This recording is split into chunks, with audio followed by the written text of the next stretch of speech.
What's going on, everybody? My name's Elijah, and I've got to come up with some different stuff to say during the beginning of these videos. I feel like I say pretty much the same thing each week. What's going on, everybody? Take a look at my last video, everybody.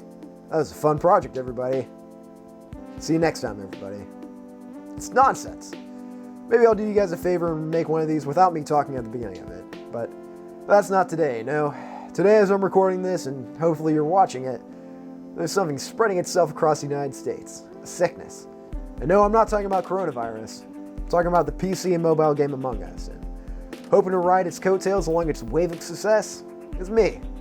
I've never said that I'm not above pandering to the masses, and I will try and follow a trend if I see one. If you're not familiar with the game, then you play as one of a number of crewmates trying to do a series of tasks, all while surviving the attacks of a number of imposters.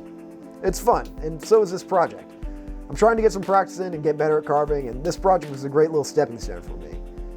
It's a stupid, simple little project, but maybe you guys like it. And if you don't understand the subject, well, maybe you can appreciate the goofiness of it. Anyways, I think I've talked enough for this video. Hope you guys like it. Thank you for watching, and see ya.